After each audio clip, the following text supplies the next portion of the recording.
Welcome We're to live. And we're live. And of course, I'm live and I do something crazy like this. Welcome to Black Issues. Yes, if you're wondering, I am using an Aunt Jemima bottle of syrup as a microphone. Why? Because it's an issue. It is an issue. There are so many issues. And hence, this is why it's called Black Issues. Because there's so many issues. And so, why are we here? We're here because tonight is an historic night. Howard University, HUU, a graduate, a bison of Howard University is going to be literally coronated, crowned as vice president, the first female, and she black, of the United States of the America, KKKKK. Okay. I'm just glad that we can agree she's black. Oh, yes. There's no disagreement here on that. That was one of my questions. You know what I'm saying? To clarify the issues. And how many issues do people have versus how many votes are going to be cast? That's my question. So I'm going to do my quick little intro here. So I'm Canadian eye holder, Black Issues. I'm an anti-racist personal trainer. My vision and goal in life is to knock out racism. I know y'all are not ready. I'll do it again. Knock out racism. I'm a personal trainer. You know what I'm saying? What can we do to end systemic racism? Diversity trainings are cute. They're great. And I do them. But what is the goal? Is the goal to knock out racism? Or is the goal to make racism more palatable? Make you be able to deal with it? No, we're not for breezing. We're not for breezing racism. We want to end it. So let's talk about Kamala Harris. I have been on the interwebs, the YouTubes, the Facebooks, the Twitters, not so much, but the Instagrams, and people have been at each other's throats. They've been very, very angry at each other, and they've been saying things like, Kamala's a cop, right? They don't understand the difference between a prosecutor and an AG and a VP. She's a cop, right? So some people are like, she's a cop. Other people are like, I'm not going to vote. So, you know, people are all over the place. And then let me say it. We, some of us who are, you know, a little elitist, you know what I'm saying, with our degrees, okay, myself included, well, excuse you, we get on our high horse, you know, and we want to sit there and say to these people, you know, y'all are idiots, y'all are ignorant, right? Y'all are shaming the ancestors. Let me get the Aunt Jemima bottle where to go. Doesn't matter. Right? So does Aunt Jemima qualify as an ancestor? Is that what we're saying I here? mean, I think she was a real person, right? She's based on a real person. So she was buried underneath the angry pillow. She's back. She's black. But you know, that is a fun. We're gonna put that in the queue. I'm gonna change the question from is Kamala a cop or the future of the Democratic Party to is Aunt Jemima an ancestor? Okay, let me just get in. Intern. Anyway, so I gotta look at that progress. So, like I was saying, we get on our high horse, us who do vote, us who went to college or whatever we think, and we just want to shame the devil. We think that shaming and calling them out their name it's not effective, right? It's true. It makes us feel good. You're bad. You're bad person, right? You're going to be the reason why. Get ready for it. Trump is in office again, right? But again, really what it is power. Nobody has power. And that's why we have so many issues in the Black community, right? We don't have power over those people who don't want to vote, right? So the only thing we can do is shame them, right? Then the people who don't want to vote, why do they not want to vote? Because they think that what's the point of voting? That no matter how many times we do this every 4 years, it's a dance with the devil, it's two of lesser evils. And at the end of the day, our issues, our Black issues are not addressed. So for us to call them stupid and ignorant, you know, and just ostracize them feels good. But at the end of the day, like, we need to listen to them and honor them and hold the actual system accountable instead of being at each other's throats. Because it's the system that is the reason why these people who are smart and rational enough to sit there and say, fuck this shit, right? That's the reason why they're doing that, because it's not our, we can do what we can to encourage them to vote, but really what it is the system has hemorrhaged and they're heartbroken and they feel like they have no power. And so the only way that they can create a narrative that seems as if they are power, that seems like they're not a sucker, is to say, well, fuck it, I'm not going to vote. So it's more complicated than you're ignorant, you're stupid, you're suicidal, you deserve Trump, you deserve COVID-19. Like literally, we are trolling each other when actually it's the system. And so this is why we are gathered here today to talk about Kamala Harris. It is 7:06. We're going to be off of here by no later than 8 o'clock. So I am done with my opening statement. And I am so excited to have not one, not two, but hopefully three, CP time people to come from different perspectives. The perspective of A Kamala Harris superfan. B, you know what? I may have some issues with Kamala, but I'm hashtag Trump. So we got to vote. And then C, which is the hashtag the system's rigged, hashtag Kamala's a cop, hashtag I ain't voting. Because that's what I see is happening in the interwebs, on the social medias and the like. So I have none other than Tembisa, author, okay? Voiceover artist, okay? I mean, just tearing up the interwebs with her pontifications about how we have to get out and vote and shut up with all of this Kamala rhetoric. It's a lot. It's a lot. It's a lot. You have been not single-handedly, single-fingeredly, okay, trying to calm black instead of combat. Calm black, okay? The rancor, okay, of the revolutionaries who want to be the Che Guevaras and the Huey Newtons, but don't want to pull the lever at the ballot box. Okay. Yeah, and let's not forget about the misogynoir massive who are, really just people that hate Black women and don't want to say that. They'd rather just, malign the candidate and discount the system and discount their level of agency within the process. But, it's easier to make a target out of a Black woman who is, making history. So that's the route they decide to take. Wow. I mean, I was just watching the weather report and they said it's a 77% chance of pigs flying. And so, I love the fact that in this era of pigs flying, you're calling out some men and also some women or whoever. Oh yes, and women can participate in misogynoir just like they can participate in sexism. Like they don't have the power institutionally to affect it, but they certainly are, in that number of like, she's not whatever enough. Anytime I hear something that I agree with, I'm just gonna bring out the flag. Because Marcus Carter's birthday was 2 days ago, so I'm just gonna bring out the flag. Okay. So I think we're ready, Tembisa, for Black Issues because this is what we want to do. You know what I'm saying? Well, it's good we to be here. Thank you for having me.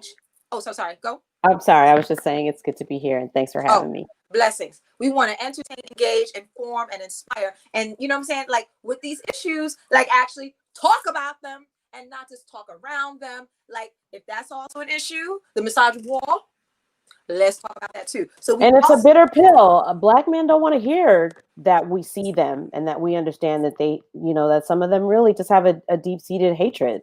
It's hard. It's really hard to like square that when, you want to call us queen or you want to say you're independent and we're all here for that. But then, when we choose to, have a say in the matter of our own lives and when we assert our power and when we actually act upon and manifest our ambition, well, then it's a problem. Well,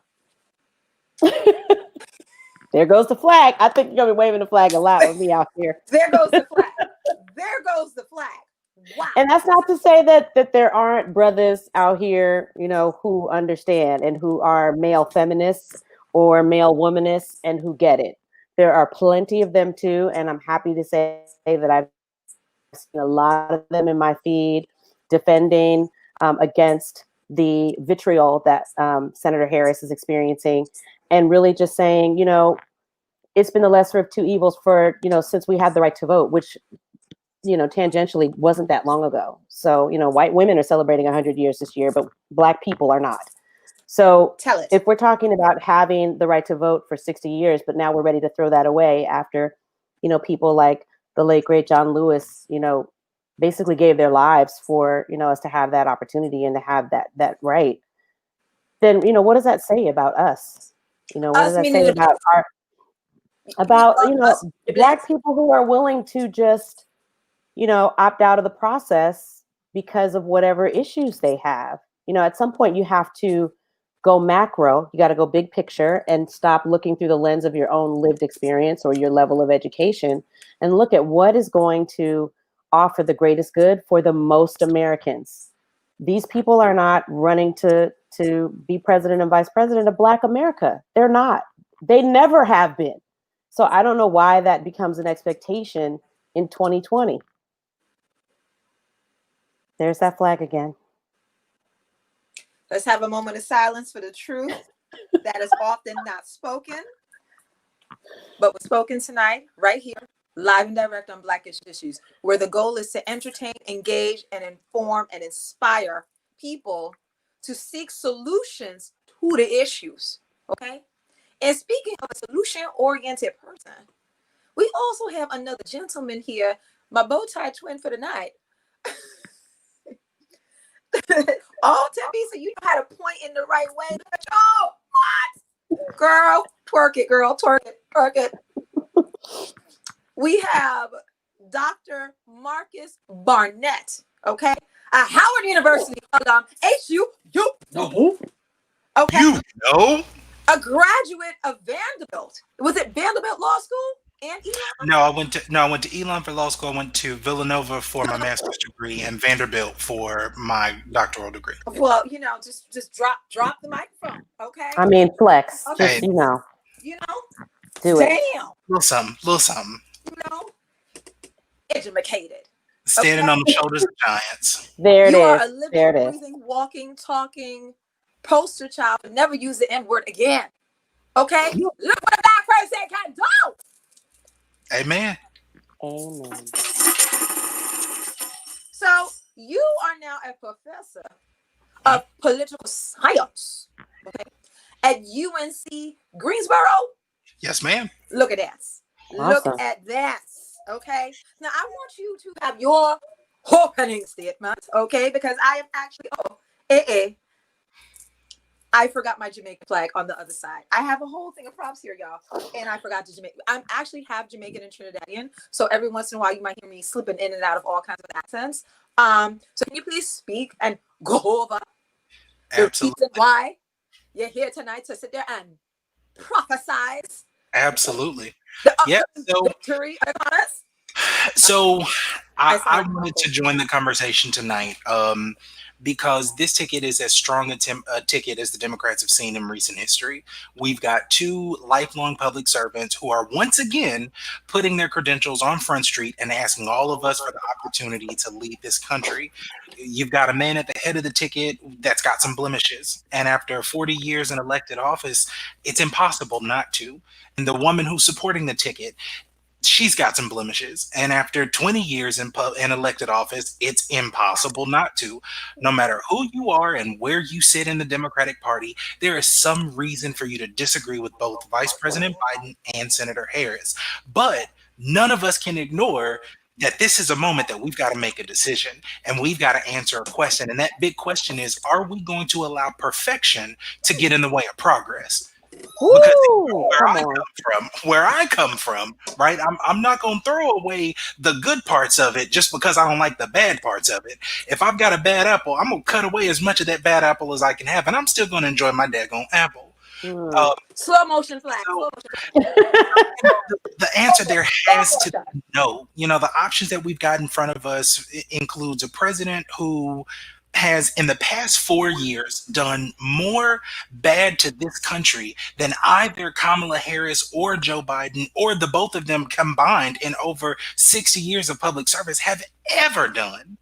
So I don't understand what the big argument is. So I'm here today. I want to put into context some of the things that have been said about Kamala Harris's record, but also to just encourage people to not be so willing to walk away from their right. I don't think I'll ever understand someone who says, you know what, I'm going to stick it to the man by not exercising my right to vote. It just doesn't make sense. Ooh. So that is actually anti-revolutionary, what you're saying. That's right. That is anti what the ancestors marched for. It's anti what the ancestors fought for. It's anti what their ancestors died for. Ooh, we ain't ready. And I don't know about y'all. I'm all about making my ancestors proud. I'm not trying to do anything to piss them off or to not live up to their legacies. So I really appreciate all of that. Can you please repeat what you said again? You said something about we can't let perfection get in the way of progress. Is that? Yes. Perfection is the greatest enemy of progress. So is that a bumper sticker? Would you pull up the Biden-Harris administration and be like, listen, niggas. Oh, damn. And I don't even use the N word, but listen, niggas. Well, let's see. I got a few numbers in my phone. Listen, perfection is also rarely present in governance. I mean, my degree is in international relations from Mills College in Oakland, California, West Side. Yes, okay. Yes, ma'am. Okay.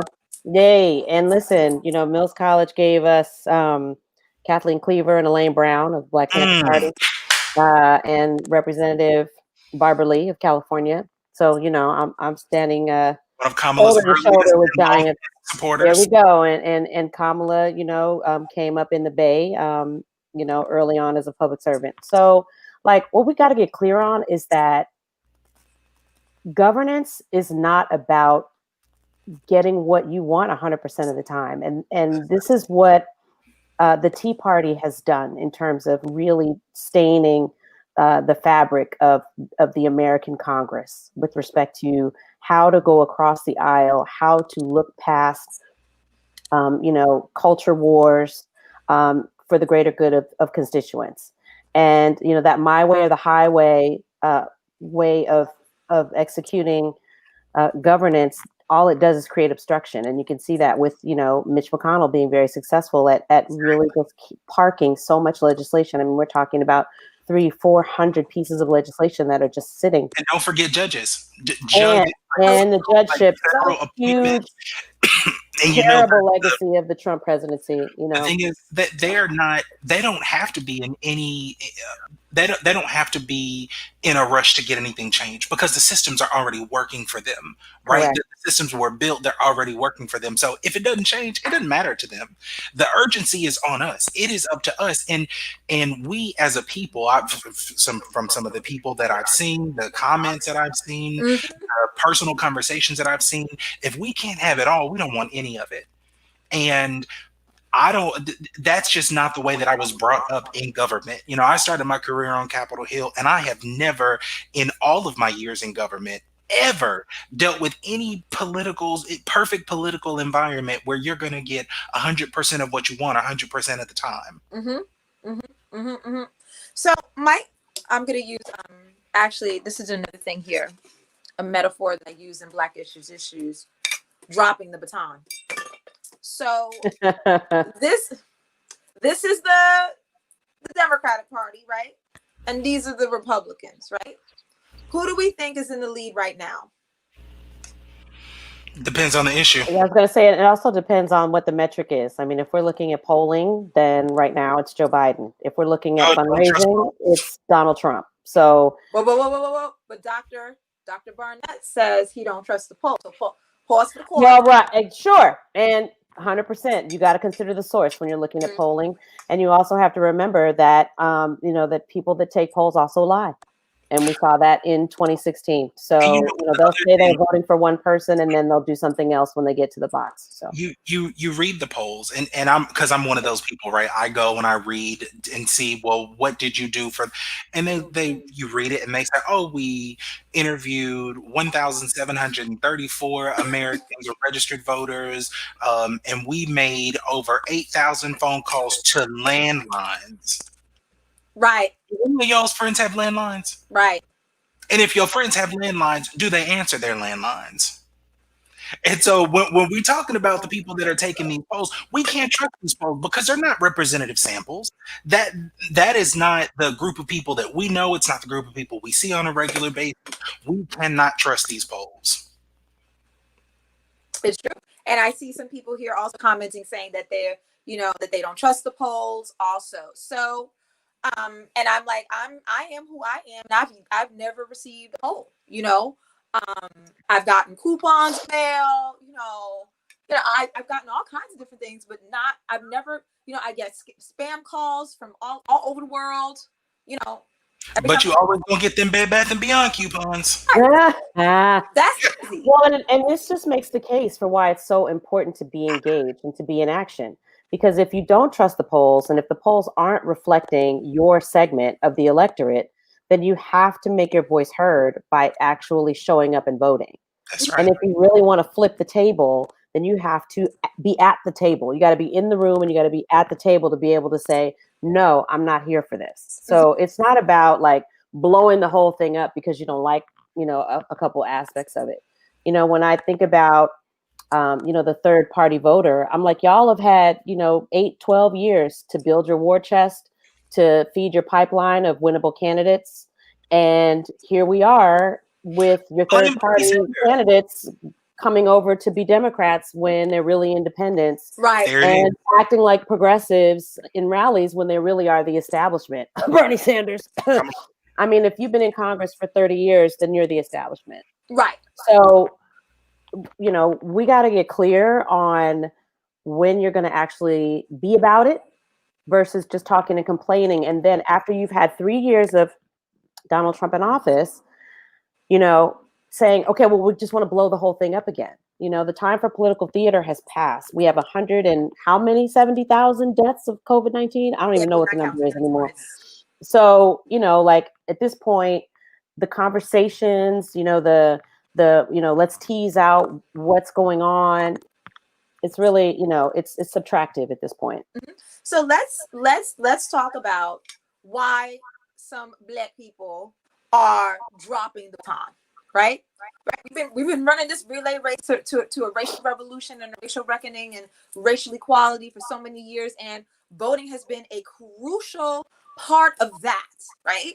But we're up to 2020. Right, August 19th to be exact, 2 days after Marcus Garvey's birthday, a month and some change after John Lewis's death. And we are on Twitter, Facebook, YouTube, and every other platform, probably in each other's faces if it wasn't for social distancing, fighting amongst ourselves as to why we do or do not vote, right? So my question is, what do we say to people about Kamala's record? It's out there, okay? Well, I want to answer your question first, though. Why don't we vote? Well, because there's a healthy and warranted distrust of the system. Yes. Okay. But there's also a lot of undereducation and miseducation about civics, yes, about politics, about how parties work, about what roles people are filling and what those jobs are. When we hear about the echo of Kamala's, past roles, her role as VP is to preside over the Senate. She has one job, aside from taking over as president, should the president resign or expire. One official job. Yeah, one official job. So she's not going to be the U.S. Attorney General, where she will be, in fact, the top cop of America. So, right. The dissonance that we have about like previous roles versus what she's asking, us to allow her to do in terms of being a vice president, very different. But another big part of that, though, right? The vice president, yes, they are They are the president of the Senate. The other thing that the vice president does that is one of the most important things that nobody ever gives it credit for is a vice president really becomes your whip.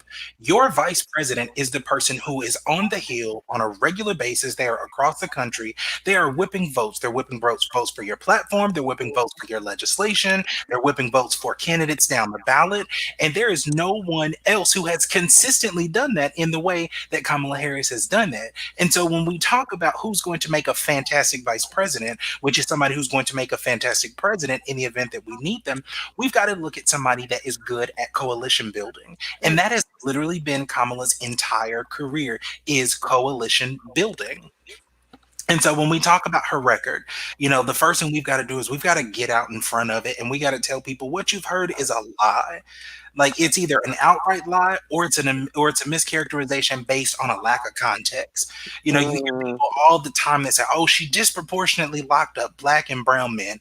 Biggest thing you can say there is no, that is an absolute lie. It didn't happen. Number one, when she was a prosecutor, she was prosecuting sex crimes, and she was prosecuting transnational gangs. So I can go ahead and tell you with about 100% certainty, any and everybody that got locked up by Kamala DeVie Harris deserved to be there. Number two, we got to talk to them about the fact that under her tenure as district attorney, she refused to allow her office to prosecute nonviolent drug-related third offenses, which under federal law would have been an automatic life sentence. So we've got to get those things out there and start telling people, stop listening to the memes, stop listening to the crap that you see on the internet, because it's wrong. It was created by Russian bots, or was created by somebody who has an inherent distrust of people in law enforcement. Mm-hmm. Now, if I were more technologically trusting of, the Russian hacks that are probably trying to sabotage my YouTube broadcast right now, I would show a video that has Kamala Harris answering a question about reparations, and she laughs. Oh, child. So, okay, I'm a graduate. I left my mug on the other side. I have my Howard University mug. I use it every day. I'm a graduate of Howard Universities. I'm a Black woman. I'm rooting for everybody Black. However, there are some things, right? And again, we're going to talk about these issues, right? We're going to talk about the war, right? So let's talk about what. I'm not doing a swoop down. I'm not doing a Whitney Houston and Wendy Williams type of interview here, right? We're just laying things out, right? So you got that one. Thank you. Yeah. The professor who can laugh at a joke, right? So what do we say to people who are like, well, what about this? Well, what about that? Again, it is what you said, right? Which is, we can't let perfection get in the way of progress. However, we have to talk about triggers, right? When people are triggered, they become traumatized, and they get locked in their emotions. They get locked, and it then dictates a behavior which could be totally and completely incongruent with their actual need, with their actual goal. But because of trauma, they can't, So again, maybe I'll be able to tinker right here on my laptop and play the video. But if not, it actually is out there. So what do you think? It's a real video. It was an interview that she did with the Griot last year, and there's literally a 5-second clip that's floating around, which is usually the one that's on Facebook, and it's of her saying, do you want me to, if you're trying to pin me to an answer and say that I'm going to do something specifically just for Black Americans? No. What she goes on to say is that what's good for Black America is good for America. And she even goes on to talk about the LIFT Act and things that she has proposed while she's in Congress that focuses on communities that are predominantly Black and people of color.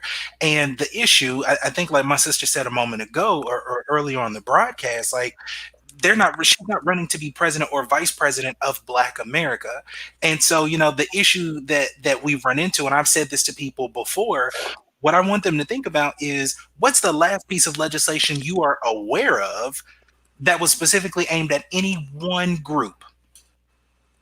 and you won't be able to find one, right? Because even the Civil Rights Act, didn't say you cannot discriminate against Black people. No, the Civil Rights Act said that no person shall be discriminated against based on their insert protected class. What about marriage equality then? No, it does not say specifically for someone who is, if For you're your trying. LGBTQA Right. plus? What it says is, and what the law started to do were, because of course it went up to the Supreme Court, basically states had to begin changing their definition of marriage. They could no longer say that it was a man and a woman. They had to make it a broader definition. So again, nowhere in anybody's constitution does it say this specific group is entitled to this thing. In fact, what we're doing in the entire legislative process is making it such that our laws do not apply to one subset of people. And so for us to have that mindset, it's not ever going to get us anywhere. But by default, well, what we do find though is that there is a continual legislative assault on reproductive rights. We do find this, and on pay equity. We just had Black Women's Equal Pay Day a couple weeks ago. I think last week. It was like last week, yeah. Mm-hmm. Yeah, and there's heavy policing of the womb and my pocketbook, but I can't get equal pay for equal work. And, like the Lilly Ledbetter Act was, sort of as close as we've gotten to, pay equity in any substantive way. Don't forget the ERA. Obama. I mean, the ERA tried to ratify the ERA for how many years now? Yeah, right. So if we want a specific piece of legislation for African Americans, then it's really incumbent upon us, again, to participate in the process and really hold our Congress people accountable. If we, allow for these folks to continue to hold seats, there are no term limits in the Senate. If we allow them to continue to hold these seats and muck up the process, then we're never going to see reparations within our lifetime. There are precedents for it. Other groups have received them, the Japanese, the indigenous, the first Americans. So there is the possibility. But we have to be a part of the process, and we have to make that demand heard. And the presidential election is not where that happens, first and foremost. It happens at the congressional level. It happens, with our representatives. Do you know what is so funny to me? Everybody is so ready. I'm sorry. Dr. Barnett, okay, I'll wait. I love you. If you need a marker board to write down, get one of your little minion children, to take a note. Like, I need to get to some of these comments real quick, because we got to be loyal to the blowers, blimfluencers, and bleniuses that tune into the Black issues. So give me 1 second here. So we have Valerie here. I'm still thinking about what the the president of the United States judges did. Supreme Court judges. Yes, SCOTUS. Supreme Court. I apologize. I'm juggling like 90 different things. But yes, thank you. Supreme Court. Yes. Mm-hmm. Judges did in 1866 civil rights law last year. Okay. Mm-hmm. That was a unanimous ruling to damage the oldest law we have on the books. She put, excuse you, hashtag broken heart emoji. So thank you, Valerie, for that. Above and beyond emoji. I love emojis if you haven't noticed. So can you speak to that really quickly, Professor of Poli-Sci and illustrious Tembisa as well? And then there's a few more. But let's get to that one real quick, because they're also contesting the DREAM Act, thinking that the DREAM Act also specifically was targeting the Latinos. And I thought about that too, but I was like, the way that you framed that, Dr. Barnett, I was like, I could see how what you're saying is overarching beyond any one particular group, but handle those two. Handle it. Mm-hmm. And immigration is absolutely a Black issues issue. Come on. Let's be clear. Okay? They are rounding up Black Africans, people from the Caribbean, just like they are the Latina community. So that's another issue. What about that? The Latinx washing of immigration, and that's another story. How when they have these like panels, we want to talk about it. It's literally only Spanish translators. They don't have if you don't speak it in Spanish, they don't even want to listen to you because you're talking whatever language you're talking, and they don't. Yeah, that's another. We can table that for another issues. But let's stay focused right now. Let's stay focused on the 1866 civil rights law that that the judges did something to, and Valerie wants she wants to atone for it.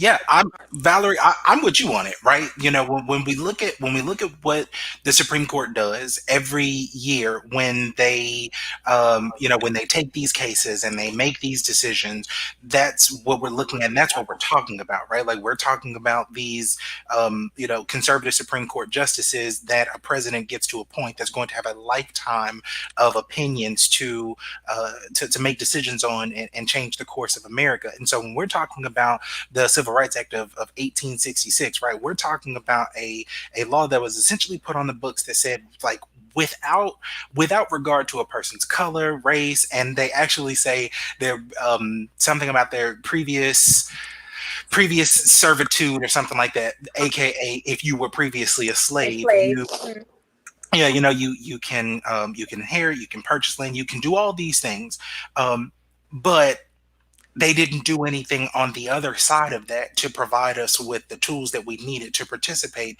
in these institutions. And so that's what got us to this place where we still continue to be sharecroppers, which was essentially slaves that got paid literally pennies on the hour.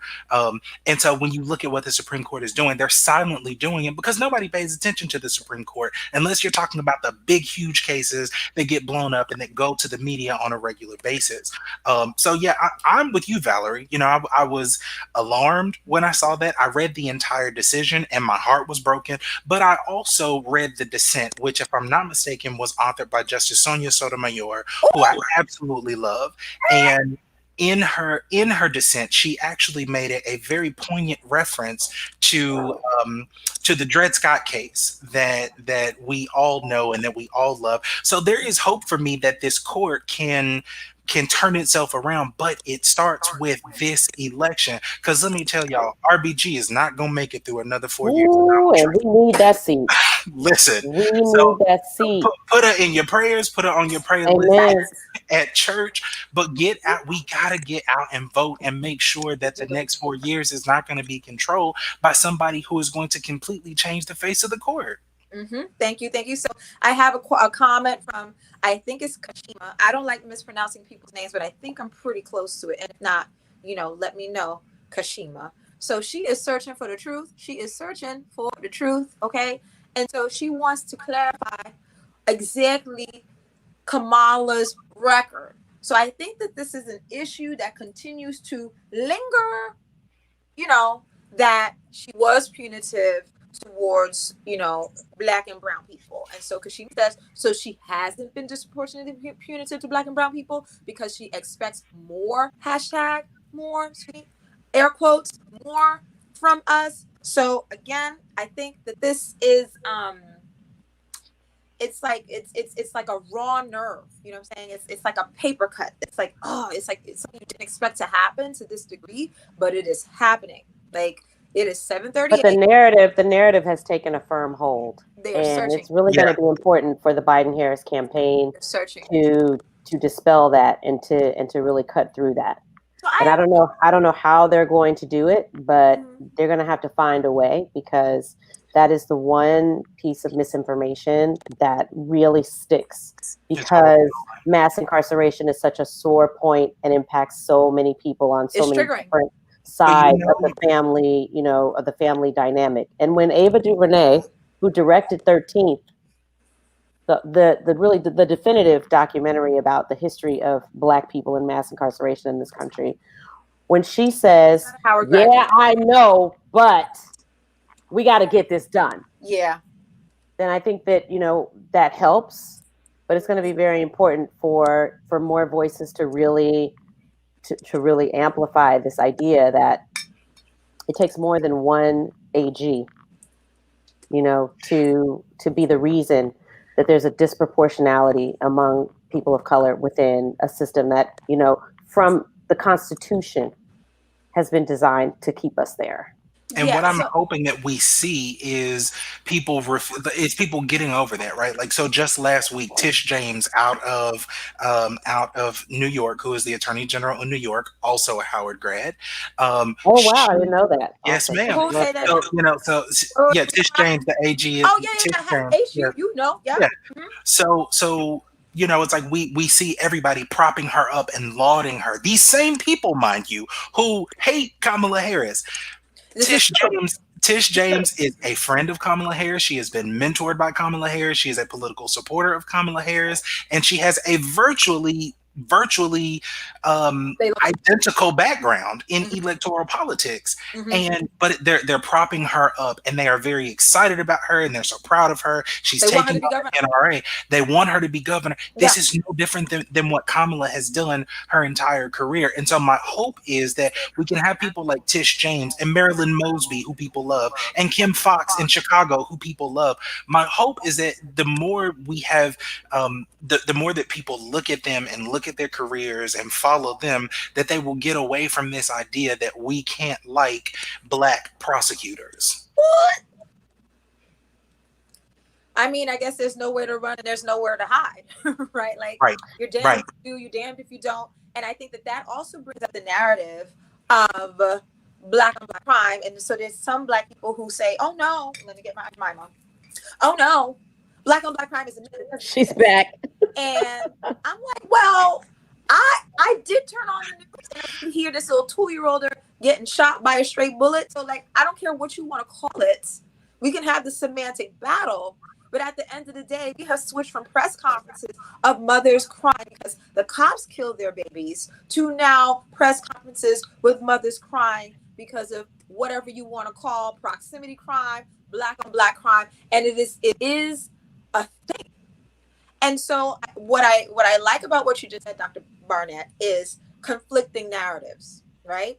And what Tembisa mentioned before, the notion of cognitive dissonance.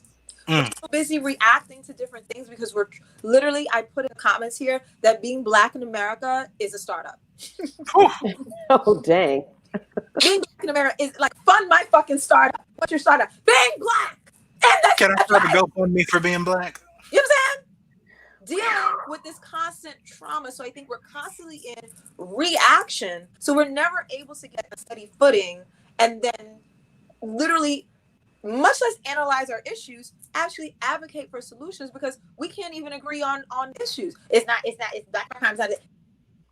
Okay, like, so what's happening? Totally fine. I'm calm. Thank you, YouTube guys. 7:42. We have a little bit of time left. So I mentioned that because when we're thinking about an attorney general, right? When we're thinking about a prosecutor, right, which is who Kamala Harris was, like, how do we strike that balance between we don't want our children dying just going to school or going to the corner store, right? We don't want all these guns on the street. We don't want crime, we don't want gang violence and things like that. And yes, there's all these other issues that Tembisa mentioned before that play into that, right? Schooling, right? Black jobs, right? But at the end of the day, that post of Attorney General, is to prosecute, right? And I'm sure some of those people who are victims No. The role of Attorney General is not to prosecute. Well, the prosecutor. So I apologize. Oh, okay. That's to uphold the rules of the state. That's right. Well, which is not to write the laws. Let's be clear. Uphold the rules of the state.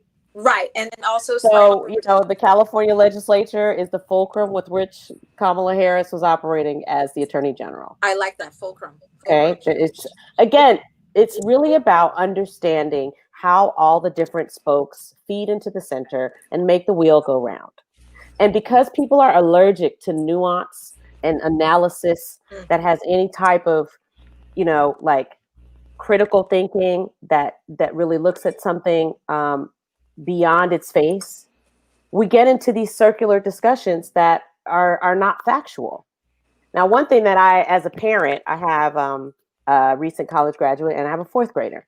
Boom! One of the things that I cringed at was Kamala Harris's clip about, being proud that she has sent a letter to the parents of the state of California saying that, if your kids are truant, then you and the kids are going to jail, right? And, I just felt like this is a huge misstep and it's a huge problem and it is not the way we address truancy, right? So, like, I'm looking, again, as someone who supports this ticket. Sure. Okay? I am looking to hear from her about that because it's something that concerns me. Now, I'm not looking for her as vice president to, behave the same way that she did as Attorney General. Right. But I want to know because she and Joe Biden, once they win, I'm praying that's the outcome, are going to have to decide who's going to be the Secretary of Education, who's going to be the Attorney General of the United States. They have a whole cabinet they have to fill. And it's very important to me that those people are not people like A.G. Barr or Education Secretary Betsy DeVos. Mm-hmm. So, where she stands on these things now, whether she, looks to apologize for or acknowledge the damage done by, that type of policymaking, or whether she doubles down and is like, I'd do it again, is of interest to me. But it's not going to be the reason I don't vote. Yes. And so I'm just going to pull it up on my phone just because I don't want to touch something and then poof goes our live stream. I'm not a trustful person. So I'm just going to post it. I'm just going to literally show it on my phone here. Right. It's good. It's what it is. Right. And so people needed to choose. Right. A was Kamala SUPERSupporter. B was, hold on, I'll just put myself for a second. No, whatever. I'll just leave it. So whatever, y'all can see. A was SUPERSupporter. B was, never Trump. And C, unfortunately, he's not able to be here tonight, was the I don't vote, I don't trust the system type of person. So now look at that. Look at that. It's a metaphor. The non-participant is not even participating to talk about not participating. How about that? I am a I'm just saying, we showed up. It is indicative. It really is. I mean, Jamie, that's actually Jamie. He's on now saying he's starting the party. I'm like, okay, Jamie. So check in. Where you at?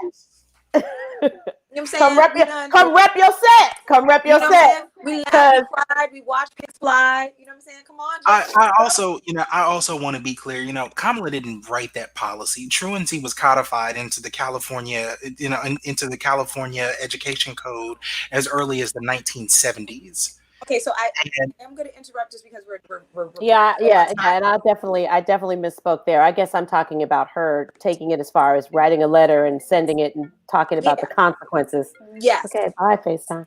So sorry about that. No. Both of you are fine. Just in the interest of time. I think what the issue maybe people are trying to FaceTime me because they see that I'm on, but hello, I can't because I'm on. Okay. I'm very meta, but okay. I'm learning to Musa all of that. I'm learning to just, again, just not my high horse when people come with their bullshit. I'm just learning. I'm learning. But what I was saying is I think the issue is tone, right? It's not what you do, but how you do it. So Obama was the deporter in chief up until Trump. But we didn't know that because we love him, right? But it's true. Right? He deported lots of people. He put a lot of people in ICE, right? Again, these are, bitter pills that we don't want to swallow, because we love him. But it is what it is, right? But he didn't do press conferences about it, and he wasn't sitting there laughing like lock him up. And so we act like it doesn't exist. But when you do see a video of Kamala, or you see this letter or something like that, and she seems, hoity-toity flighty about it, I think that is also a thing. How much of that is misogynoir? How much of that is light-skinned sedity? Hello? I know we're coming to the end of the broadcast of Black issues, but that is also a thing, right? Does she resonate as a Black that we know? So like Black Panther. Here's the issue, right? So the issue is. The issue that she has now is the same issue she's had her entire career. People don't know what to do with her, right? Like Kamala Harris lives at so many intersections, it's not even funny. And so when people are talking about, oh, I heard her talk about X and I heard her talk about X, well, what were you looking at? Were you looking at a campaign video, or were you looking at prepared remarks that she gave to a group of Black prosecutors? So the message is not going to be the same no matter who you deliver it to, but all these things come up and they're presented out of context. But the out of context. at it, there is nobody went to jail under her enforcement of truancy. But what did happen is that they improved the outcomes. The children started going to school more. They never had to prosecute any parents. But again, that is the issue. You know, she has stood firm her entire career and not allowed anybody. People have mispronounced her name. They call her Kamala, all these things, and she will stop immediately and say, Kamala. She will stop them immediately and say, "My name is Kamala." Her entire career, her only client has been the people. Kamala Harris for the people has been what she said every single day of her professional career. And I'm saying all of that to say people don't know what to do with her. But the more that they see her evolution. Kamala Harris is not afraid to change. She's not afraid to come out this year and say something different than she said last year. That to me shows the evolution of a politician that I want to see. So you're saying she's able to pivot? Yeah, but it's not just a pivot though. Like it's an actual evolution. You see an actual change in not just the way that she talks about it, but the way she lives and she legislates about it. All right. Well, I think I hear you. I hear you. You know, I think the issue is landing square. I did want to address that. When you're looking at these clips, remember that news right now is infotainment. It is not necessarily predicated on informing in a journalistic fashion. That's not always the case. We are now in a 24-hour news cycle, so there has to be fodder that fills all that time.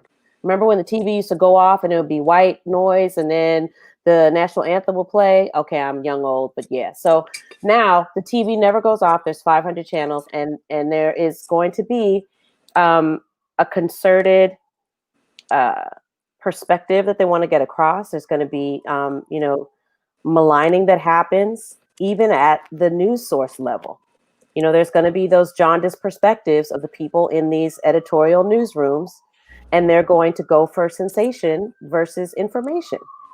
So we got to consider the source, and we have to be more discerning, and we have to understand when we're being baited and decide whether or not we want to bite the hook.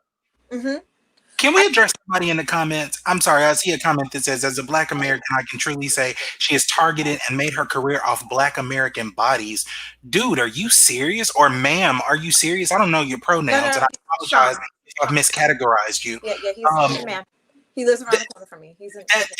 That is a complete mischaracterization and a lie for everything that she's done. Her entire career has been based on making a more equitable society. So for you to say something like that, for you to say she was targeted and made her career off of American bodies, that is the type of stuff you saw that on a meme somewhere and you've decided to bring it to this conversation. And I'm sorry, but that's not going to fly in this election cycle. You may choose to sit out, but if you do, that's you choosing to not exercise your rights that are imbued in you by the Constitution. But you cannot say that you're choosing to sit out because of something that is an absolute lie. It did not happen. It will not happen. And it has not ever happened. And so please do not sit on that lie as your reason to not vote. So, and I thank you, Dr. Barnett. So I think we can attribute that more to Mike Pence, who allowed for an HIV/AIDS epidemic to sweep through his state in Indiana as governor, and just allowed it to go unchecked because, he's a conservative Christian who denies science. We want to talk about the death of Black and brown bodies just on the strength, just on general principle. That's Mike Pence. Holla at him. That's what he did. And this is why I'm saying it's important for us to know who these candidates are. And Mike Pence is the quietest. He is the quietest person within this administration. And what we really need to be afraid of is him running for president. That's what we need to be afraid of. Yep, I love it. So it's 7:50. It's 7:53.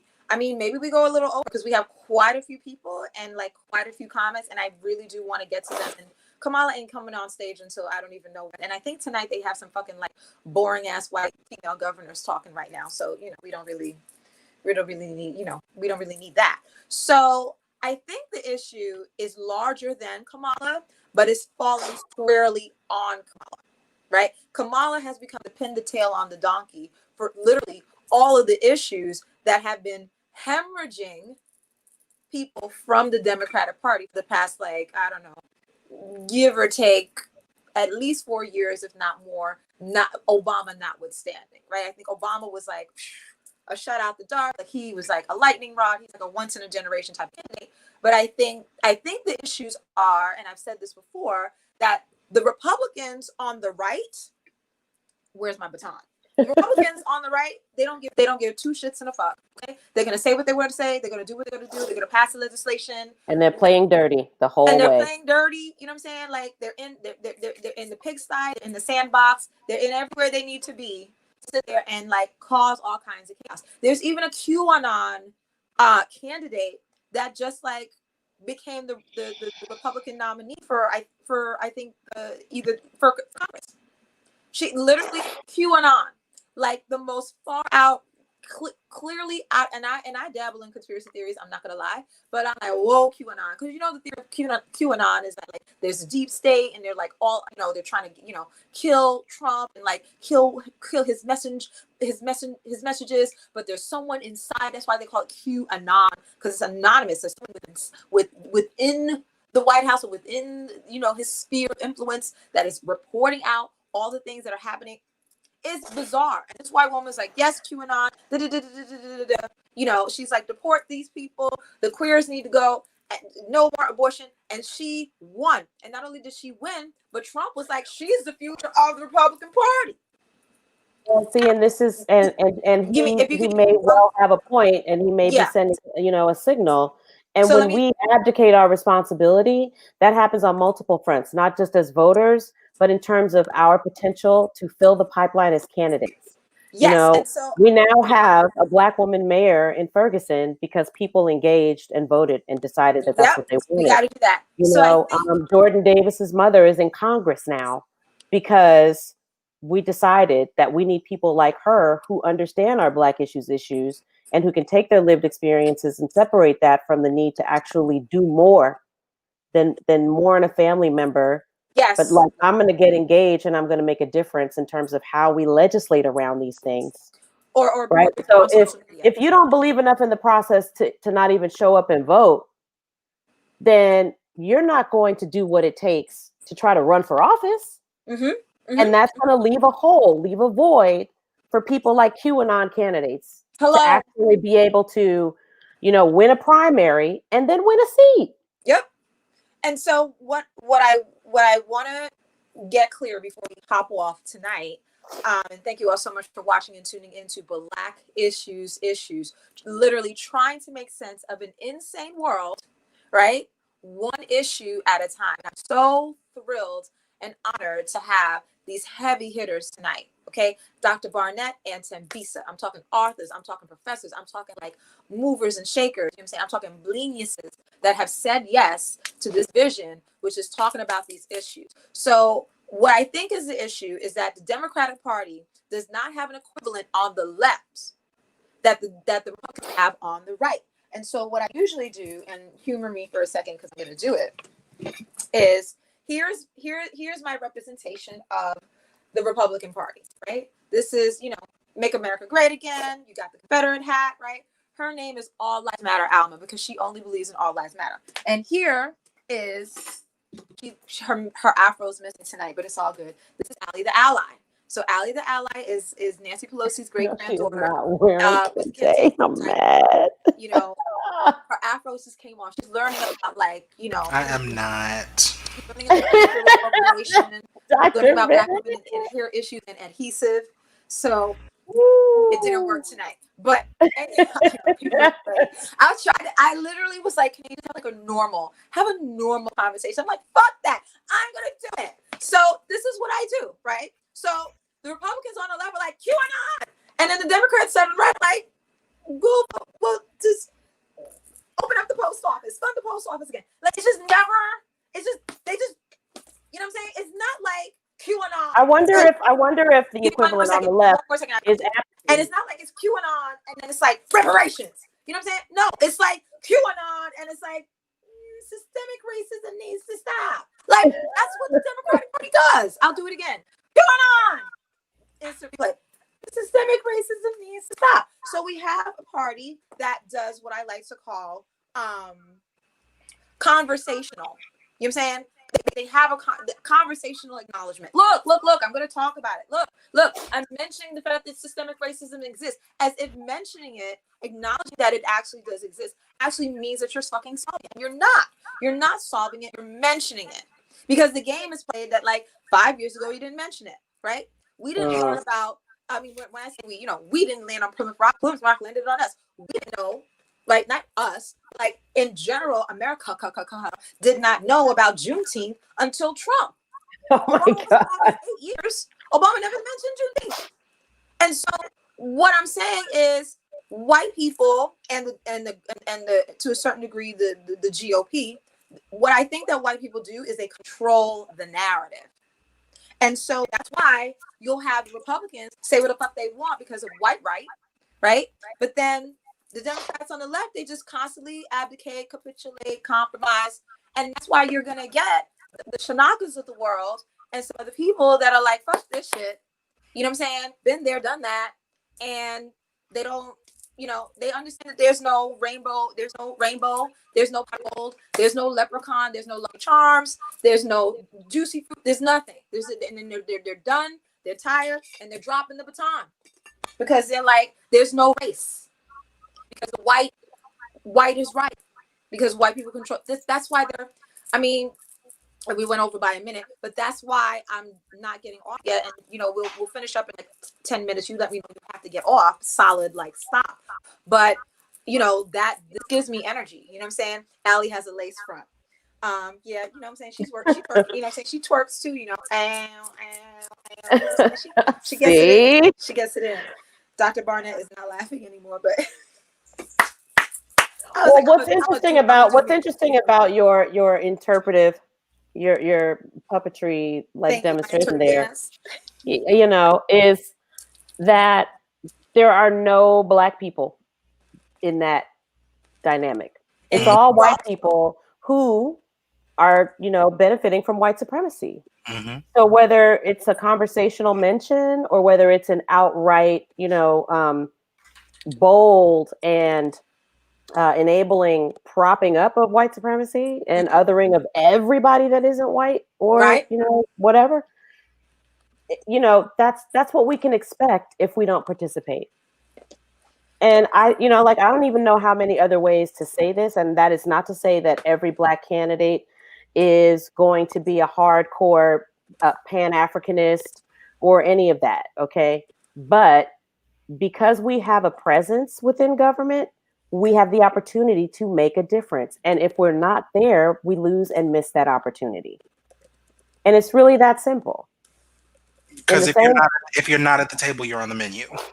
Ooh, right. Well, and that part, and again, it blows my mind to people who have an issue with the fact that Kamala started her career as a prosecutor and has been in law enforcement her entire career, when that is what we wish for, it's what we hope for. Right now, there is no one advocating for Breonna Taylor because when we talk about the people who are in those positions to make those decisions, there is no one in a position to make that decision that looks like us. And so we had literally Kamala Harris. She spent her career, and people would say, oh, well, she didn't do enough. And she herself said that she didn't do enough. But she's called herself a constitutionalist. She looks at the separation of powers the way that the powers are supposed to be separated.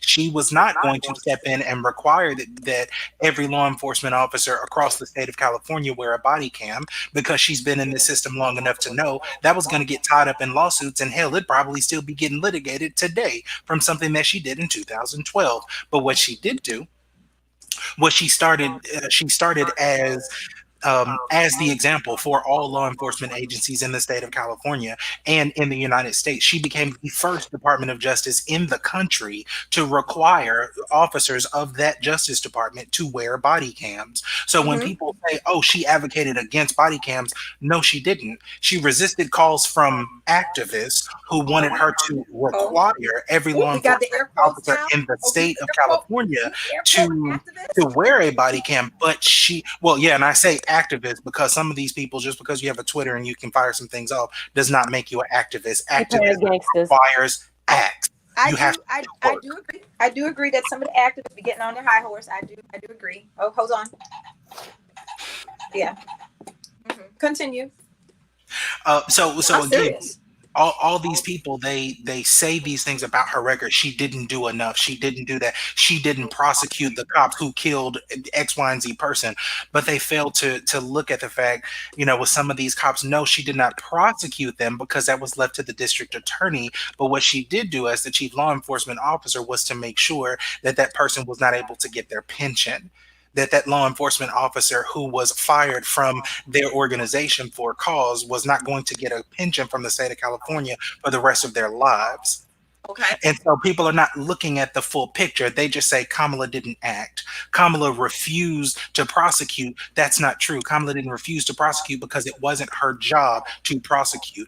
That That is part. constitutionally and legally on the shoulders of the district attorney. And I also want to put in that she is not a friend of the cops, because even cops hate her because she refused to seek the death penalty for a This is cop true. killer. That is true. That is true. Now So which one is it? Is she going to be an enemy of the cop, or is she going to be a friend of the cop? Right. She's getting it from both sides, and I need people to wake up and see she can't be all of these things at one time. Something has to be a lie. Which one is it? Who you gonna believe? Ooh, coming with it. Coming with it. Is that an eyebrow I see raised there? Doctor, okay. It's my favorite one. Okay. Shoot, don't mess with him. Now, I do want to address the Catholic Church because there's something going out there, and then I researched it because I'm again issues. This is why I have the logo this way, where one issue blends into another issue, right? And so what you're basically saying is, on balance, let's give Kamala a chance, right? Nobody's perfect, right? And don't throw the baby out with the bathwater, right? And we got to have a seat at the table to have the dinner, all of that. Now, $60,000 was donated to Kamala Harris's campaign. And then all of a sudden, all of these records about the Catholic Church and how they were, trigger warning, doing what they were doing that was not right to the children, Sexual assault, child rape. I mean, yes. You've given the trigger warning. Let's call a spade a spade. I am so not here for Sexual sugarcoating. mutilation of We're children. all adults here. We know that this is well documented and has gone on for centuries. Close to a century. Well, there you go. So at least for modern history. So continue. Well, right. Yeah. So, indulgences. Unfortunate. So let's call it what it is, right? So yeah. And so, the record is out there that she sealed something about it not really getting the justice, and a lot of the victims were very upset. And I'm not familiar with this, so I'm going to let Dr. Barnett take it. Yeah. I want to go back to the conversation we had at the very beginning when I said, so which one is it? Are people going to insist that she was out here prosecuting low-level drug offenders, or are they going to listen to the truth that she was out here prosecuting sex crimes, crimes against women, and crimes against children? The case that you're referring to, basically there was this request from activists again, or was for her office. Don't air quote us this time, though. Don't air quote us. Not all activists, but there was a request to release last time, and her office decided to not release those records through protection of the victims. What they said instead is that those victims can decide to release their own information if they want to, but that her office was not going to just decide carte blanche, we're going to release everybody's information all at the same time. Which I hear. And I think the issue is that there were a lot of victims that were also upset at that decision. So ABC News, now mind you, 1 second we can't stand the mainstream media and we don't trust them, but then 2 seconds later we pull them up and act like, see, this gives what my argument credibility. So ABC News said, ABC News says that victims question Kamala Harris's record on clergy abuse. Clergy abuse survivors complained that Harris was silent on the Catholic Church's abuse scandal as district attorney in San Francisco and later as California's attorney general, AG. So they say that Harris never responded to him. This is one of the victims when he wrote to tell her that a priest who had molested him was still in ministry at a local Catholic cathedral. And he says she didn't reply 5 years later when he wrote again, urging her to release records on accused clergy to help other alleged victims who were filing lawsuits. She did nothing, is what he said. And we can air quotes that too. And it just goes on. There's a whole association called SNAP, Survivors Network for Abuse by Priests. So are we saying, Dr. Barnett, that are we gonna cut our losses with this one and say, okay, maybe something was a little awry, but like no, but we have to look at the context. They say she did nothing. Mm-hmm. Yes, in doing nothing, she protected the victims who did not want their information out there on Front Street. That is not something you always want to go public with when you have been a victim of that type of violence. But what's very interesting is that these same people who say, oh, they should have released it, they did not release their own information. They did not then turn around and say, well, I'm going to go public with this. I'm going to do it on my own. Because to release it, to unseal any part of a criminal file, the whole thing has to be released. And so, again, all things within context. People say she didn't do anything, and I want to be very clear. Like, there was nothing that she was going to do in this situation that was going to make everyone happy. And so, in the interest of protecting victims, because that's what she this is oh, who was this? And this is what it means to govern and to lead, right? Is to look at all the pieces, To make all tough the decisions. constituents, all the potential impact, all the collateral damage, and then choose. Mm-hmm. So perhaps for these people who are on this other side of this, wanting a certain outcome or response, they are not looking at everything that Kamala Harris is looking at, and they don't have the same access or opportunity to make that choice. So the outcome they were looking for, she did not enact, and that's the reality. It's not that she didn't do anything. It's that she didn't do what they wanted her to do. There's a difference. So I guess so what I'm hearing is, again, we never know what it is to be in power until we get in power. I think what Black people some of these people are very afraid of is her, and it's been done before, how a Black person gets into power and then goes, who you? Who that? You know what I'm saying? Clarence Thomas. Right. And they act like, I don't owe you shit. And so I think that this notion of tone and abusing of power and leaving the Blacks behind is a constant through line for over 400 years of being Black in this country, and furthermore around the planet. I think that really is the core of it. And I'm going to get to Shanaka's comments, and then we're going to have to hop off because I love you all for watching. Yes, let's please get to the comment. Yes. Dr. Barnett is like, I'm here for it, honey. I am here. I'm here for it. I'm a fan. Okay, so he's saying she, meaning Kamala, withheld evidence to have freed 2 Black men. Do you have the names of those 2 Black men? Are you already familiar with this? I'm sure one of them is Kevin Cooper. I don't know who the other one is. Okay, so she withheld. So Shanaka, if you can provide a link. I need a link. The receipts being missing is a real problem. Because one of them, I'm sure they're talking about is Kevin Cooper, and I just want to again go on record and say Kevin Cooper was convicted in 1983. Kamala Harris was in high school when he was originally convicted. He went through every channel that he could. He went all the way up. He petitioned to the Supreme Court, and they failed to hear it. Every governor in the state of California that has been a governor in the state of California refused to hear or allow him that additional testing until 2010. He got additional testing in 2010. It still failed to exonerate him. I'm saying all of this to say Kamala's hands were not on this at all, because it's not in her purview. She was not a decision maker anywhere in this case. Got it. So I think there's an overarching, again, tone and distrust that she has and will continue to abuse her power and leave Black people behind. But it's disinformation. It's misinformation. So yeah, you can't. We gotta separate fact from fiction. We cannot look at memes as reliable sources. Okay, so Shanaka, and even when we get links, we have to interrogate those links. yes, Is this a reliable news source? right? Or is it an opinion?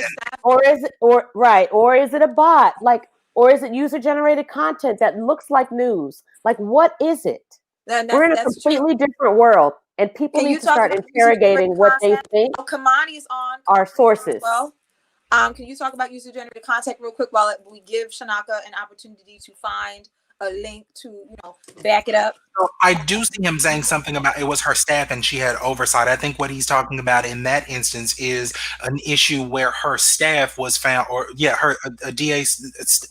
Her staff, someone was found withholding information about something that had happened. Basically, there was a lab tech who had a drug use problem, and they failed to disclose that because that would have been evidence that was probably going to be used by the defense. And so, again, that wasn't her. She didn't personally do it, but she took responsibility for it when it happened. So I'm not understanding why people are trying to hold actions that were not hers against her, even though she stepped in and did what leaders do. Leaders step up and they say, I didn't do it personally, but it happened on my watch, and I've got to take responsibility for it. At every turn, she's done that. So I'm not understanding why we're holding her to this standard that we're not holding other, and particularly white men to.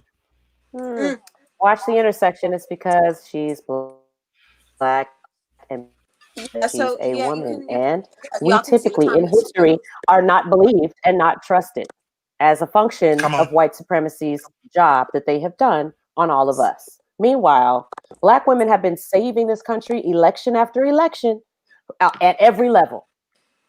Every level. Every level. Okay, 94% of us voted for Hillary Clinton. Yes. 3 million popular votes, more than any other candidate in the history of voting in America. And she still lost.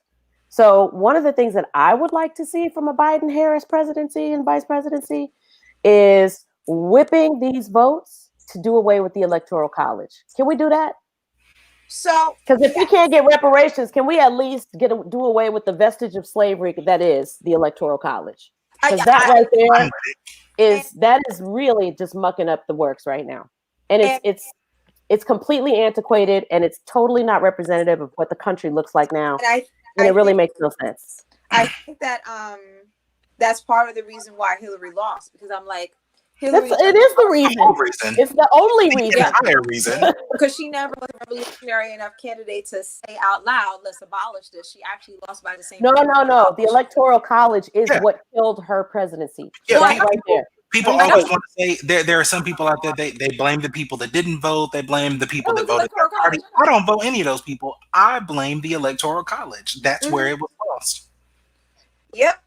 So so Shanaka is like the blimfluencer of the day, of the evening, with his comments. He was ready. Okay, he was ready, right? So he's also, excoriating Biden and saying that Biden is a racist.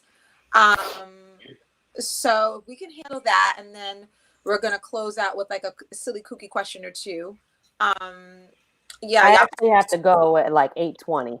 Oh, that's fine. Hard stop. So I'm probably going to miss the Q&A, but I've thoroughly enjoyed the exchange, and I'm grateful for Dr. Bennett's, knowledge on these specific cases and incidences, because it's really what's needed. And to just see, a young Black man bringing facts to the table is just refreshing. And it's sad because it shouldn't be refreshing. It should really be de rigueur, but here we are. So thank you, Dr. Bennett, and thank you, Kanani, for the opportunity to take part in this conversation. Well, thank you. And in the spirit of Kamala, I will say it's Dr. Barnett, but I accept your compliment just the same.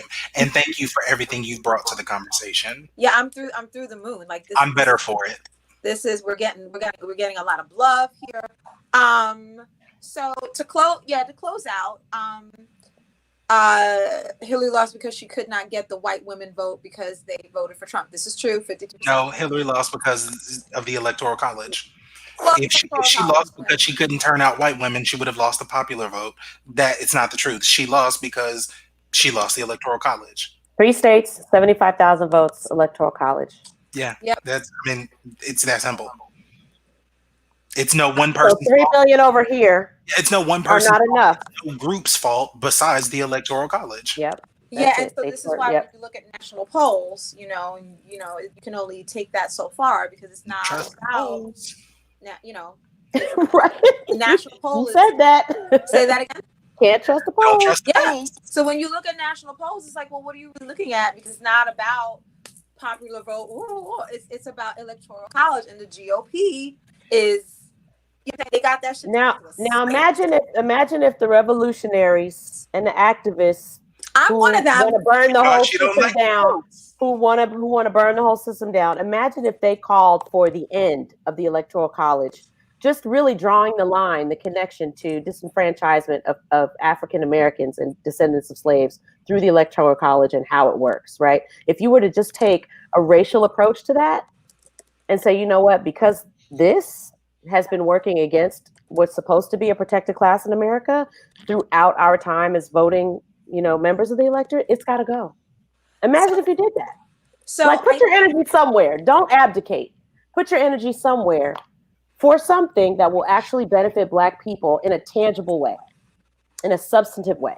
So my next question was going to be to conclude and wrap up, because I know it's 8:20, would be what would you say to people who do feel disenfranchised, do feel disempowered, distrust the system? What would you say to them to sit there and say, yo, like, we just need you to get out and vote? Like, and I think you already started with what you just said, Tembisa, but is there anything else, anything else you can give to us? You know what I'm saying? Because we're trying to run this relay race and pass the baton, right, to win.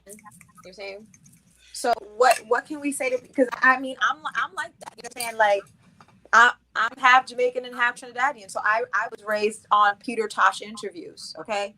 I was raised on Bob Marley and Peter Tosh interviews, the shitstem.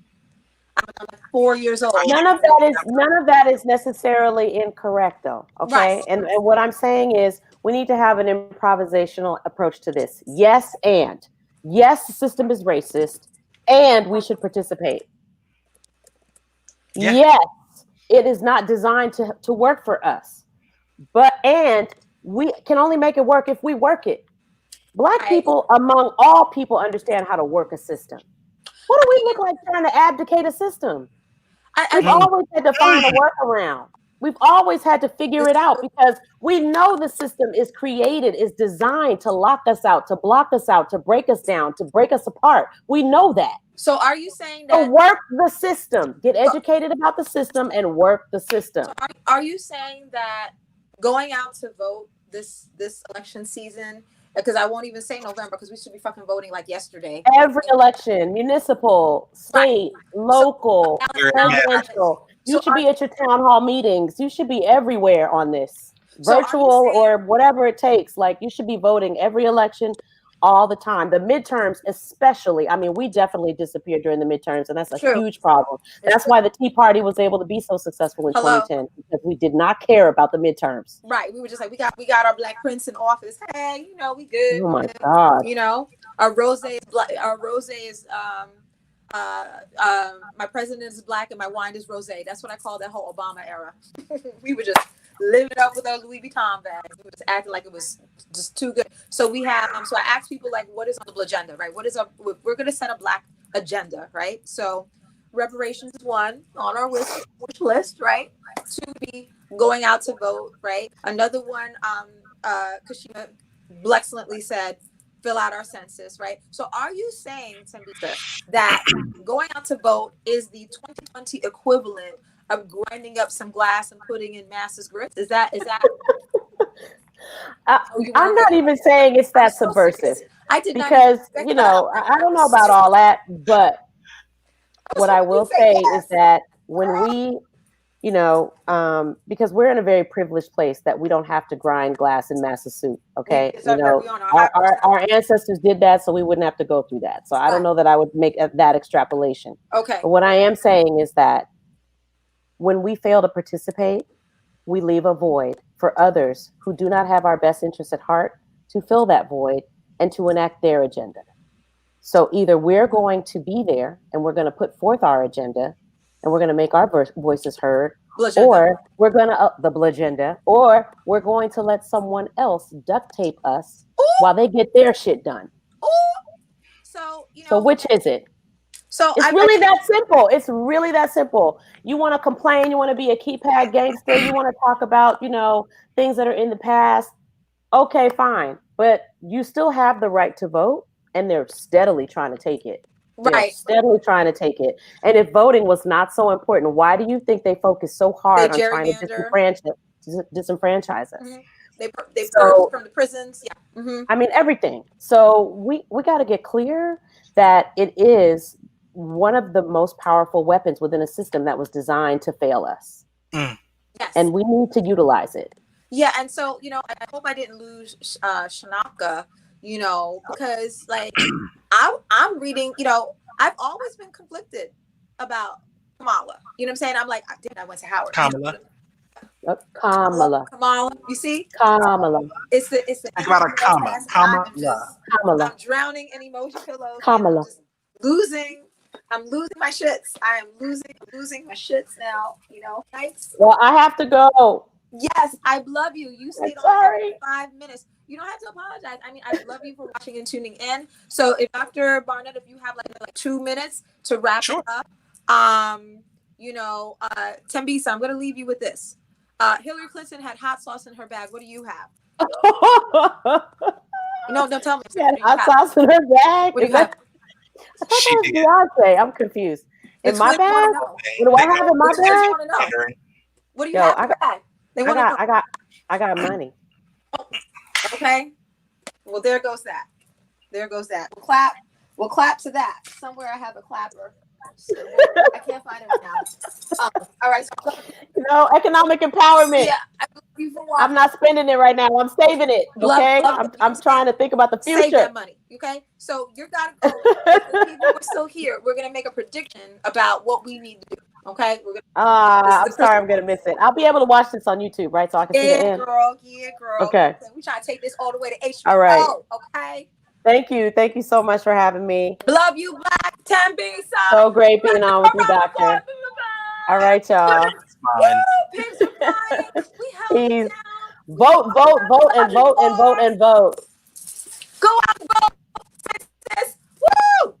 All right, so it's 8:26. We're gonna do a hard stop at 8:30. So I hope Shanaka didn't hop off, because the whole point of what I do, I'm a revolutionary. So I'm also looking at Biden cross-eyed. I am looking at Kamala cross-eyed. I'm looking at the whole system cross-eyed. But I also value the notion of voting.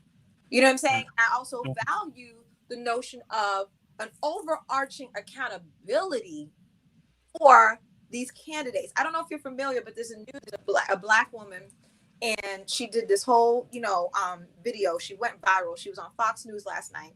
Again, next time people donate to Black Issues, I am struggling to put this whole thing together in my living room. Okay, no interns. People on Fiverr in Nigeria. That's what I did to pull this off. Anyway, so I can't show the video, but just trust me. She got her hair down to here. If she has it, it's hers. I don't know how she got it, but it's down to there. And she's walking down in a red dress and some high heels. Kim Klacik, Baltimore. Yeah, Kim. Yes, in Baltimore. And it's just like a blight storm. Okay, so she found the shittiest part of Baltimore to walk through, all peppy in her step, sitting there, with oh my God, the Democrats have been in office and been in power in Baltimore for 30 years, and they haven't done anything. And look. This is why you need to vote Republican, right? And so I feel like that is also stemming from the same issue, which is we as Black people continue to get left behind. And so some Black people fuck it, I'm not going to vote. And then there's this other thing dangling out there, the Kanye West of the world, right? And the Kimberly, whatever the hell her last name is. It's a weird last name. I looked her up last night, looked up her husband, looked up everything. Klacik. Thank you. And she, well, let's do Republican. But I think it all stems from the same thing, which is I want to be the arbiter. I want to be the narrator of my own story. And I want to be a hero. Everyone wants to be a hero. Shanaka wants to be a hero, right? And I recognize that, right? And, I want to take care of people and hear people before I, saying lovingly shut them down or correct them or whatever that is. But you need to hear people out, because if you don't hear them out, it's not going to resonate. So I think what these two groups of people have in common, the non-voters and fuck it, I'm gonna be Republican, is pain, right? It's this constant searching, drowning in issues, and they're searching for solutions. They're literally searching, right? If I can find a magnifying glass, and I'm drowning in props at this point, but you get it. They're searching in issues, and they're looking for solutions. And sometimes the solution is totally incongruent with the goal. But you just got to go way to the other side to sit there and say, well, I'm doing something, right? Same thing with white people. All of a sudden, white people wanted to vote for Obama because, they're tired of Bush, and they're like, oh, fuck it. Let's vote for a black man, right? And so, you get this like non sequitur. You get this like totally and completely out the box solution or action to a problem that people can't really grapple with, right? And so what do we do to hold the Democratic Party really accountable, right? I looked up the Biden Lift Every Voice and Sing plan. Bunch of bullshit. I read it out loud like 3-4 months ago. He had a paragraph, okay? A paragraph on police reform. This was before hashtag George Floyd, hashtag Ahmaud Arbery, hashtag Breonna Taylor. So now little black, consultants to sit there and beat that shit up. But again, I read it. It had a lot to do with teaching, with education. It had a lot to do with pumping a lot of money into the black community for small businesses. A lot of that. But police reform, whoop, it was like this. And so, I think the Democrats do that.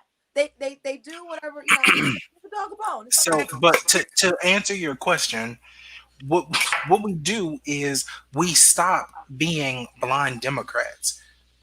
We stop just registering in the party. Do you know I go to a precinct meeting? Do you know how many black people are in Democratic precinct meetings? Virtually none. Mm-hmm. And the same thing is true on the Republican side, but the difference being they don't actually have black people registered in their party. Right. And so we register Democrat because that's what we've been told that we're supposed to do. That's what we're supposed to do. Right. Because that's what people have done for a long time. But we don't actively engage in the democratic process. We don't actively engage in the Democratic Party. And so, no, the Democratic Party is not going to work for us if we don't require it to work for us. Because at the end of the day, white liberalism and liberalism is very different than what we need. Yep. And so we have to take the ownership of the party that we are already exercising when we vote. Black women in droves are taking over. They are starting to run for these offices in all of these congressional districts. They are getting across the state.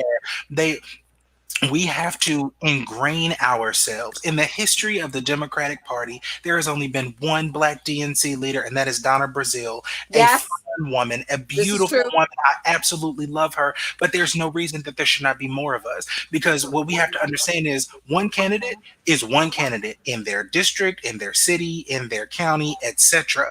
When you become an active party member, when you become someone who the party is looking at for leadership opportunities, you are impacting that precinct, the outreach that the precinct makes. You are impacting the way that the party decides who it's going to go after, where it's going to spend its money, and eventually at the highest levels, you are deciding the party's platform. That's what this convention is about. This is not about fancy, beautiful speeches and seeing everybody's nice living rooms. No, the convention is about the opportunity for the Democratic Party to energize its base and B, adopt its platform. But people are not participating. They want to go watch the speeches. And I went to the DNC. I've gone to the DNC. You go into these meetings, you see plenty of black people on the floor, right? When we're doing roll call or when this is happening or when that's happening. And then you go to the congressional, to the state meetings or the delegate meetings, and the everyday. You're one of three people in the room, and it's happening. The conversations are happening, and there are well-meaning white liberals standing up saying this is what black people need. but there are not enough Black people in We have these to be meetings with consistent. the Democratic Party taking over, saying this is what people need, this is what Right. Black people need. I know it because I'm a Black person. I was born a Black person. Right. I'll be a Black person when I die, and everything in between is going to be Black. Blackity black, black, black. Mm-hmm. I hear it. And so it's 8:34. So I think in conclusion, what you're saying is it needs to be sustained. We cannot just be reactionary, right? Like we can't just be in the streets because a cop killed somebody, you know what I'm saying, or shot somebody, and then go back to Twitter and go back to like we would actually need to build again this muscle, right? Like an anti-racist personal trainer, right? So we would need to build a civic engagement muscle, and so like in our lifetimes, we've continued to miss the boat because we have not been consistent up until this point, right? Even with Obama, not consistent. 4 years of Trump, not, we're not even in the streets for pandemic relief. You know what I'm saying? Like, how many people have called their congressperson to advocate for pandemic relief? I think at this point, we're witnessing a level of what I call black apathy. Yeah. We just have to start to understand that our political power does not start nor does it end on election day. Our political power, like, and I mean on November 3rd, our Right. political power starts long before the primary season even begins, right? Because I've been in these meetings, I've had these conversations with people. The Democratic Party is already deciding who they want to run in which Yes. elections at every level. Okay, people don't just hop into races because they feel like it. They hop into races because they get phone calls from people who say, "Hey, we think you'd be really good at it, and if you want to jump out there, you won't be doing that. You won't be going at it alone. We've already got 10 people committed to giving you the max. We've got 10 people ready to max you out at $2,500 or $2,600, Wow. etc." And we can get you where you're going. So if we're not in those conversations, if we're not in those rooms, where we're not in those meetings, we are not being a Wow. part conversation. We are afterthoughts, and we are allowing people to speak for us on a platform that we didn't have anything to do with. And we cannot hold Kamala Harris. We cannot be mad at Kamala Harris because she figured out this game. We can't be mad at Well, that Kamala is true. because she got into it and she decided she was not going to be on the menu. Her people were not going to be on the menu. She took her seat to the table and she decided to become a major player. And we have to support her and uplift her because her entire background and career shows us the nature of who she is that she is not going to leave us behind. So I think, and I'm going to, and then we'll hop off. I've said this for the past like 29 minutes. I'm like DJ D Nice, you know what I'm saying? Like, dude, it's now 6:47 in the morning. You have been spinning since 12 o'clock, and every 15 minutes saying you go get off. You ain't getting off. You know what I'm saying? Like, it's hilarious. D Nice. But my question is, and I'm guilty of this because I've been doing Facebook Lives for like 4 years now in my Kimani's like, yes, in my own apartment. And Facebook Lives. And I said tons of times, like people will watch my live because I literally will watch like every day of these goddamn press conferences, right? The De Blasio press conference, that's just my baton, the Cuomo press conferences, and I just break down the news for whoever wants to watch with me. And then literally there are people thank me because they're like, yo, like if it wasn't for you, I wouldn't watch the news. And I'm like, okay, because I break things down. Like for those of you who are watching who've never seen me, who know who the hell I am, like I've gotten tons of fucking fellowships. I had fellowship with Colin Powell for policy study. I was eating caviar even though I was fucking vegan. That's a good Black Republican. Hello.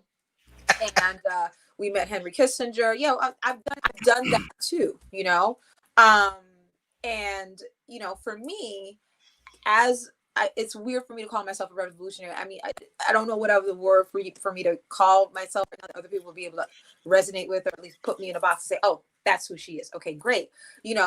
I have said tons of times that I'm not running for political office. Like people will tell me all the time, like, oh my God, you should run. Oh my God. Cause I'm really passionate about it. Like nothing gives me more joy than watching the McLaughlin group. God bless his soul that he's dead now. Like literally the McLaughlin group, Meet the Press. Like I'm so passionate about politics and policy, you know what I'm saying? However, for me, I'm like, no, I'd rather, do this. I'd rather create a platform and produce content to have people really get engaged about issues, you know what I'm saying, and not be a part of what you just said. You said the word, the game. That Kamala figured out the game. And That to me is a reason why I was like, no, I don't want to do it. You know what I'm saying? I've been in all those rooms. But you know what? I'm gonna say to you, which I say to people, I say to young black candidates all the time. I'm forever talking Politics is the game. Politics is the game, but governing is not. True. Governing is not a game. And you see people who make governing their life and their livelihood and their passion, and they are very good at it. They're public servants and not necessarily Absolutely. politicians. Absolutely. There's a difference between the two, right? And there's some that are both, you know, but a lot of the people that we revere, are we revering them because they're political tacticians, or are we revering them because of the impact that they have had on society? Right. And I think that is a fundamental question, which again is, I think, the core reason why so many people are resentful. They're resentful of the entire political process. They're resentful of the Democratic Party, and then by default, they're also resentful of the coronation of Kamala being the VP, Biden being president. They just feel like it's. I know. I'm just. This is. I'm sorry, but No. Correct me. I think I was saying that's very important to me. It's Kamala. Kamala. It is Kamala. Just like a comma. Why am I doing this now? Probably because I'm alive. It's all good. But for me, that is very important, because it as someone with a difficult to pronounce first name, I've gotten that my whole life. But it's also, that's the base level of respect that we can give a person. It's the price of entry, right? Yeah.